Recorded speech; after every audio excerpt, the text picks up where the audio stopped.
Ladies and gentlemen, welcome back to The Truth. I'm your host, the one you love the most, Nile Hesson, back with a brand new episode here in The Truth. Back once again with AJ Ponciano for about the fifth time. How are you doing? You're in Ridgecrest. How's things looking over there? And hopefully this is the fifth time is the charm.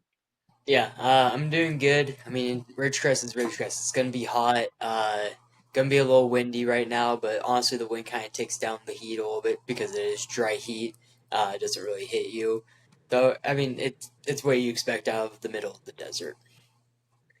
Yeah, and like I said, obviously I'm repping my Coyotes shirt, so I still got some Ridgecrest in me as I've graduated and gone on my separate ways. But anyways, guys, today we're going to be doing our final wide receiver rankings. If you guys missed our final quarterback and running back rankings, feel free to go check those episodes out. We also have our final tight end rankings coming out in 2 days. So a lot of excitement here. We got less than 20 days for most people to draft their fantasy teams, and fantasy's right on the corner. So we're going to finish with these final rankings. Then we're going to go into some final mock drafts, and before you know it, fantasy season will be here, and we will move into our in-season portion of the fantasy podcast. But as always, these are our top 7 rankings. If you want our full extended 300 plus player rankings, feel free to subscribe to the Truth in the link below. $2.99 a month gets you those unlimited rankings. But we're going to give you guys our top 7. That way, you guys are able to hammer hopefully the beginning parts of your draft to set yourself up for the future. So, without further ado, go ahead and give me your 7th best wide receiver. So at number 7, I have Garrett Wilson. Garrett Wilson, I think, is really forgotten about, mainly because Aaron Rodgers wasn't there last year. I mean, with that injury early on, just didn't play at all. But him and Rodgers have a great connection throughout camp, last year's camp, this year's camp. I think one of the big things is with Garrett Wilson is he hasn't had any consistent quarterback play. It's been a revolving door. I mean, Joe Flacco, Mike White, Zach Wilson, Trevor Simeon, Tim Boyle, Chris Steveler. I have no idea who that is. I mean, he played 2 games there at the quarterback position for the Jets. I mean, it's just a revolving door, and he still put up 1,000 yards each year. 83 receptions his rookie year, 95 last year. PPR perfectly fine. Touchdowns is going to be the big thing there. Only 4 and 3 the first 2 years, but I think when Aaron Rodgers comes back this year, it's going to be completely different. I think he's going to have a lot more touchdowns. I think Aaron Rodgers has something to prove. He's going to kind of go out there and try to throw for 35, almost 40 touchdowns. I think this is the type of offense it could be. And Garrett Wilson, I think his value could be a lot better. I think he could also push 100 receptions there and push 1,300 yards. So Garrett Wilson, I think, is someone he is being drafted end of round 1 into round 2 into round 3 at times, but we never saw him with Aaron Rodgers, and he's had a revolving door of very mediocre to below average quarterbacks throughout his career.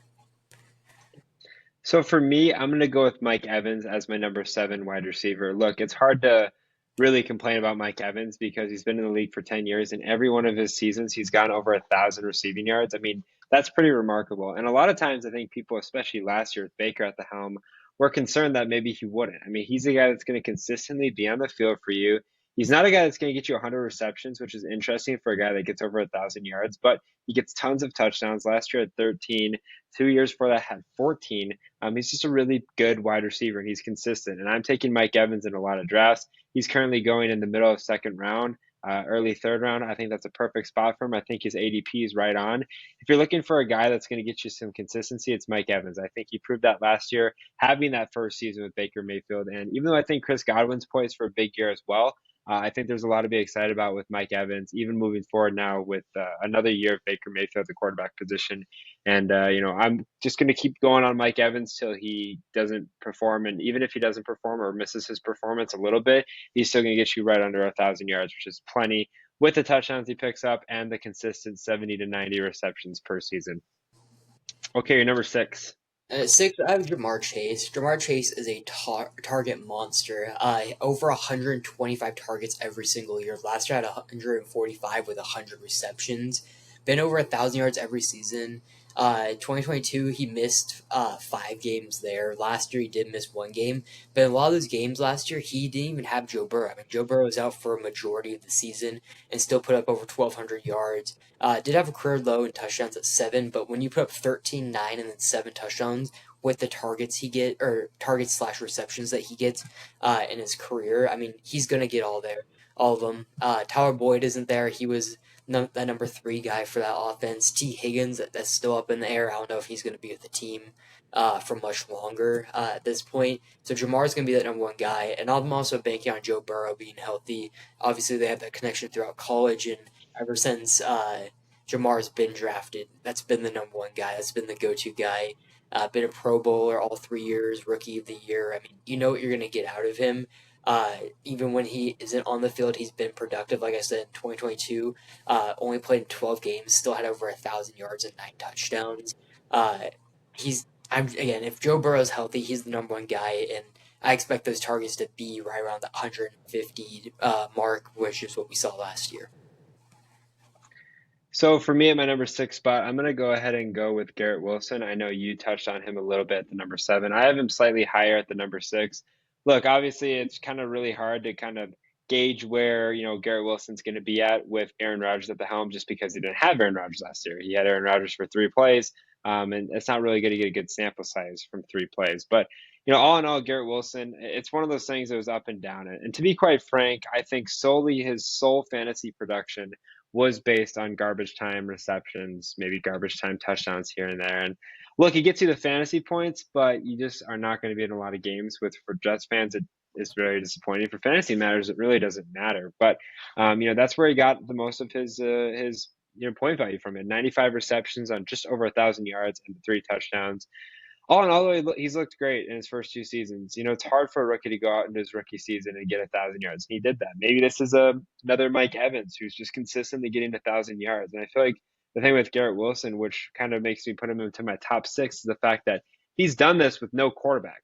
I mean, he seriously had no quarterback that's really thrown an effective ball, in my opinion. Now he gets one of the best quarterbacks to ever do it in Aaron Rodgers. Hopefully, they're able to establish a good connection because this is one of those things that might not work because they don't have a good connection. But if they do, Garrett Wilson's ceiling is going to be absolutely through the roof. I mean, you look at that Jets wide receiver room. To me, he seems like the only option that's really going to get a good amount of opportunities. And even if the Packers, the Jets are going to try to run a two running back system with Rodgers at the quarterback position, Garrett Wilson's going to be that main target that consistently could get 10 receptions plus each week. It could kind of turn into like an Amon-Ra, how he's utilized there in Detroit. So obviously, great upside there coming out of Ohio State in the first round, 10th overall. I expect that to continue even more this year with Aaron Rodgers at the quarterback position. Okay, number five. So at number five, speaking of Amon-Ra, this is where I have Amon-Ra. I mean, I've been a big fan of him mainly because I had in the last 3 years of fantasy. He was one of those late round draft picks his rookie year that broke out. But these last 2 seasons have been really impressive. Last year, 119 receptions, a little bit over 1,500 yards, 10 touchdowns there. First team All Pro, great year. Year before that, 106 receptions, 1,100 yards, 6 touchdowns.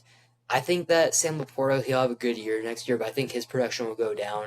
I think that really opens up a lane for Amon-Ra to take an even bigger step forward. I think he didn't break like the NFL top 100, or there's some list that he didn't break, and he was really pissed about that. I mean, there's one of those things that, like how those wide receivers drafted in front of him, he kept a list of and knows all the names and all that. It was like another thing, like along those lines, that like is just fueling the fire for Amon-Ra. And like I said, there's a chance he could take an even bigger step forward. Like I said, 164 targets last year. I think that's probably what you'll see out of him. I don't think he can get many more at that with the weapons that they have.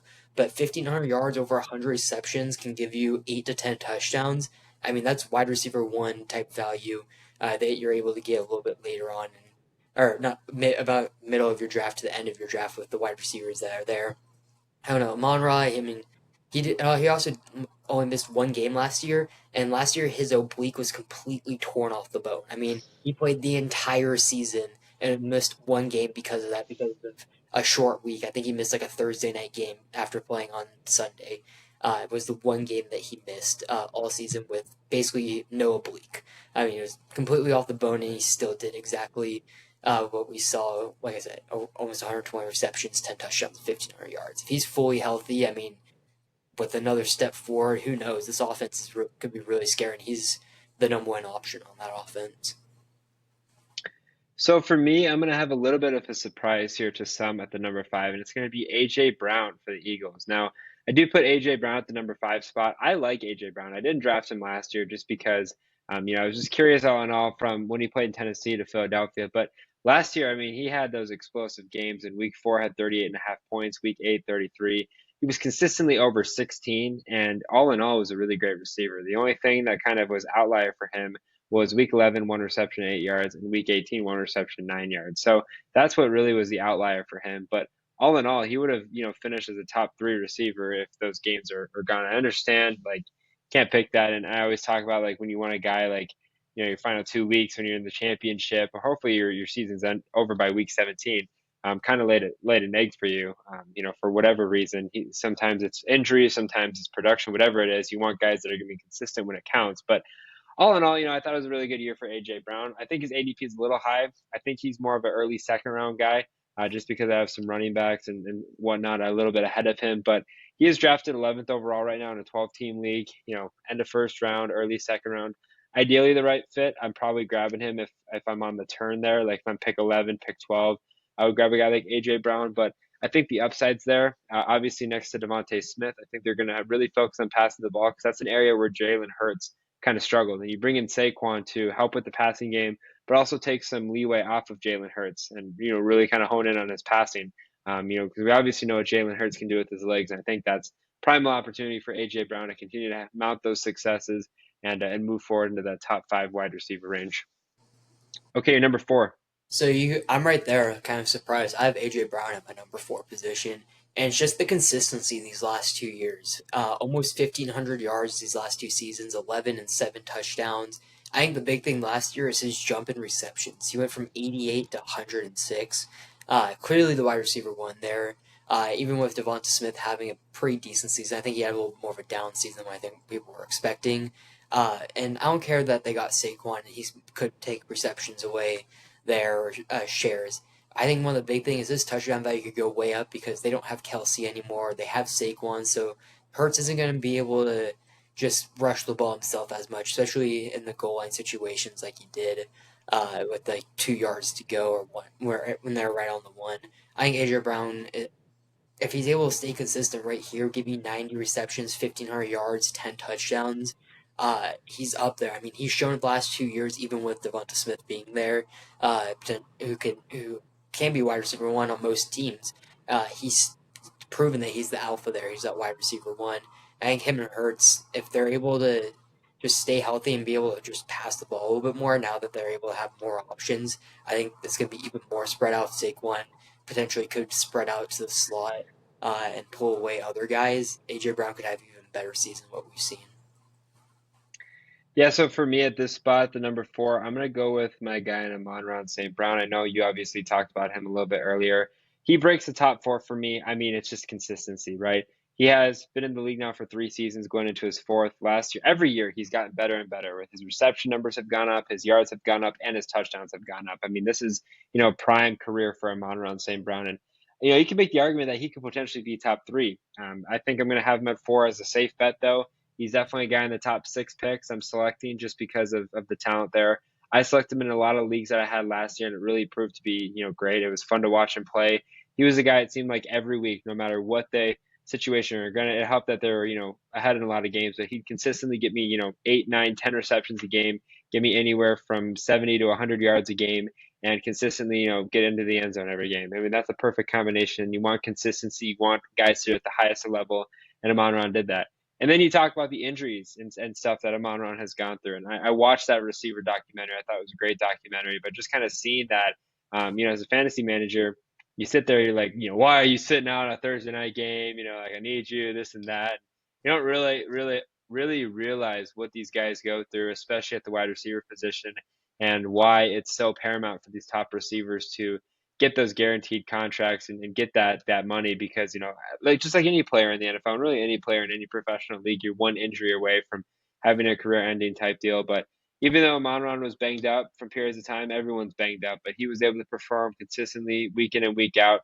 Obviously, if he's able to stay healthy, he's a top 4, top 3 receiver, and he's in a really great situation there in Detroit where they really put a focus on getting him the ball, and that offense looks smooth. And they just extended Goff, which is going to help Amon-Ra even more continue to grow and flourish in that system. Okay, your number 3. At 3, this is where I have CeeDee, and the reason I have him here is because I think we've seen the ceiling of CeeDee. had 135 receptions, 1,748 49 yards and 12 receiving touchdowns. He also rushed the ball 14 times for 113 yards and 2 rushing touchdowns.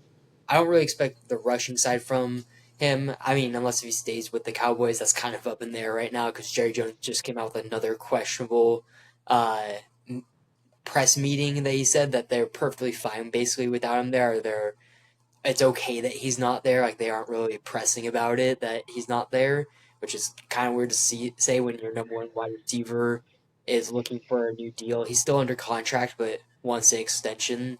Uh, kind of a bad thing to say. But 181 targets last year. I think the big thing with him is that just every year it's gone up, and I think this is where his ceiling's at. Uh, I mean, he's a great player, but I don't know if he can get much more than this, especially on back-to-back years. Uh, I it's still just questionable because Dak Prescott. I mean, I say this every time whenever I mention the Cowboys.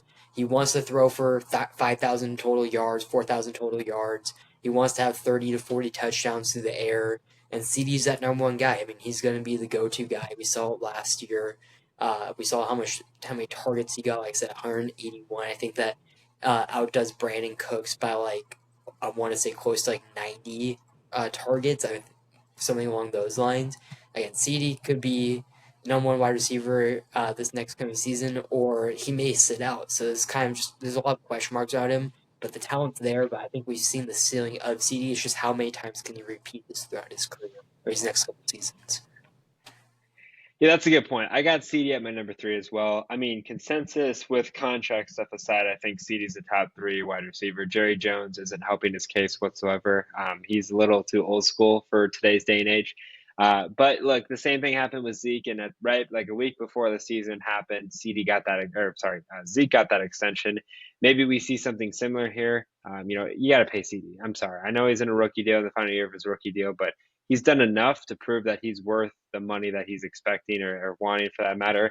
And to be quite frank, I mean, it's not like you're pouring the tons of money into your wide receiver position as a whole. The other two options are Brandon Cooks and Jalen Tolbert. So you lose CD, you're kind of in a world of hurting, especially in a big season for Dak Prescott, who's trying to prove himself and get that contract as well. Yeah, you have Ferguson, but CeeDee Lamb's essential. He quite literally won me a fantasy league last year, the league that I won. I'm very confident in that because, as mentioned, the last 2 weeks, he had, I believe, 40 points in week 17 and 35 and a half in week 18. You can't ask for much more there.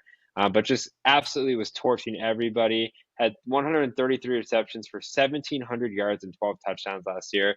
You bring up a good point. It was almost like too good of a year where he can't really do more. But if he's able to do right around that or even a little bit less, he's still going to finish as top three receiver. If I have in one of my leagues, I have the number 4 pick. With contract stuff aside, I'm more than comfortable drafting CD with the 4 pick. I would be comfortable drafting CD with the 3rd pick. The biggest thing is, can they get this deal done and can they get them on the field? Because that could obviously delay, CD's production. But he's a great receiver in a great system, and he's just going to deliver when you need him to the most. Okay, what about your number 2? So at two, I have Jay Jettis, Justin Jefferson, and I'm not really injured or worried about any of the injury stuff. I mean, he's had 1,000 yards every year, 1,400, 1,600, 1,800 when he won Offensive Player of the Year. Last year had 1,000 in only 10 games. I think his big thing is his touchdown value for this year. I don't think it's gonna be receptions or yards. I'm just with Sam Darnold and JJ McCarthy. I just don't know how many times they're going to score or get to the end zone with him. Now, granted, it could just be a big play, like a 60-yard touchdown. We've seen that of Jay Jettas throughout his entire career, but again, I don't really trust Sam Darnold or J.J. McCarthy to really deliver that ball. But he's going to get force fed the ball. With Addison probably or being suspended for the first 3 games, I want to say it is 4 games. Jay Jez, I mean, he's really the only number one option there, especially with Hawkinson being out for at least the first half of the season. Who knows? He could be out for the entire season. But he's just going to get force fed the ball. I mean, throughout his career, he had 184 targets, 167 targets. Last year, still had 100 targets with 68 receptions. Like I said, 1,000 yards, 5 touchdowns. I just there's just no way that he's not gonna just get the ball. I mean, I don't care who it is. They're probably gonna be at quarterback. They're gonna be losing games for the most part, especially early on with whoever's at quarterback trying to figure that out still. But he's just going to get the ball thrown up to him all the time, and we know what he's going to do. He's mostly going to come down with it. He has some of the craziest catches in these last couple of years, and he's just going to get every single target there. There's no true running RB1 there. They're really only can go one way. It's giving the ball to Justin Jefferson. That's where they're going to have the most success. And I don't care if he's going to be double teamed, triple teamed. It's been like that his entire career so far, where he's been double teamed. You kind of just throw up the ball to him, or just just get the ball in his hands, and that's what they're going to try to do all year, especially the first like 3 or 4 games. Yeah, I got Justin Jefferson at the number two as well. In my opinion, I think he's the best receiver in the league. I really do, all around. Yeah, he's not as explosive as Tyreek Hill, but I mean, his hands are phenomenal. I still remember that Bills game. I think it was 2 years ago, maybe it was last year, when he made that insane catch on 4th and 18. I mean, just situations like that. You literally are like, I remember my jaw dropped. It was unbelievable. That's just kind of the catch that he makes. He's a tremendous route runner, probably the best route runner, if not top three in the league. He's got good speed to back it up. Not the fastest guy out there, but all the intangibles make him a perfect wide receiver. Now, fantasy wise, I do have Tyreek at my number one, which we'll talk about a little bit later. But Jets at the number two, I think is comfortable. A lot of people are skeptical about Justin Jefferson this season, and I can understand it to an extent. But I also think a lot of people, and this might be some bias aside, are really just counting out the Vikings. And I get that when you lose a guy like Kirk Cousins, who that's the only quarterback Justin Jefferson to throw the ball to. I still think the Vikings are going to be fine. I think they're going to, fight for a wild card spot. They're not going to win the division, but especially watching that first preseason game with Sam Darnold at the quarterback position, he looked like he could do enough. And to be quite honest, you only need to do enough when you have a guy like Justin Jefferson. Same with JJ McCarthy. But regardless, they're going to get him the ball. That's what the Vikings do. The Vikings get him the ball quite literally 14, 15 times a game. Everyone knows that they're throwing to him, and he still catches the ball. So you're looking at solely receptions right there. He's going to probably be atop the league, assuming that he can stay healthy all year. Then you mentioned the fact his yard totals. Last year he missed 7 games, and he still managed to get over 1,000 yards. That's practically unheard of. I mean, he would have been on pace to 2,000 receiving yards like Tyreek. Every week he gets at least 20 to 25 fantasy points. I don't see how you can argue for a guy like Justin Jefferson. It'd be different if you had a terrible quarterback like Zach Wilson. Sam Darnold's fine. I mean, he showed some optimism in San Francisco for that one game. JJ McCarthy, hopefully he doesn't play for a period of time because he's not ready. He'll be fine. He'll get him the ball, and that's all you can ask for as a Justin Jefferson fantasy owner. And if there's a year to buy high on Justin Jefferson for as low as you're probably going to get him ever in his career, I'm definitely buying this year to be the year, just because a lot of people are counting him out, and I can understand that. But I don't understand the fact that he's still going to get the targets, he's still going to get the receptions, yards, and touchdowns, assuming he's able to stay healthy and on the field. Okay, and then your number one. So number one's Tyreek. If you want to talk about consistency, Tyreek's been consistent the last 2 years with Miami. He missed one game last year, but even then, he still had 119 receptions, 1,799 yards, 13 touchdowns there. I think one of the big things is the year before that, in 17 games, 119 receptions for 1,710 yards and 7 touchdowns. He was literally the exact same receptions the last 2 years. The only difference there in targets is he had one more target this past season than he did his first year in Miami at being at 170 and missing a game. Uh, I mean, Tyreek was on. I know we joked about last year that he was on. He was going to go for 2,000. There's a chance of it. I mean, he was legitimately on pace for 2,000. He missed. I want to say it was the last game or second to last game of the season, and even then, he still missed like half a football in one of those games. The Broncos game is one that you could look at. I mean, they were just ran the ball. He had almost no targets. I want to say he had like maybe 70 yards in that game, even though they scored 70 points.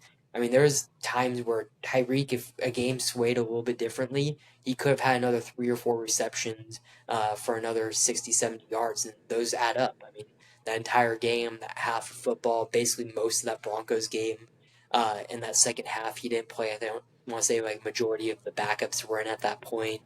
Uh, I'm not a big Tua guy, but it's just worked. I mean, there's been a connection there. It's been consistent. I don't care about the touchdowns, the 6 touchdown difference. Yes, it's nice they got 13, but if he gives you 10, I'll take that with 120 receptions essentially, giving you 1,700 yards. I mean, that's what he's given you the last 2 seasons: 1,700 yards, 119 receptions. Yes, the touchdowns have been different at 7 and 13.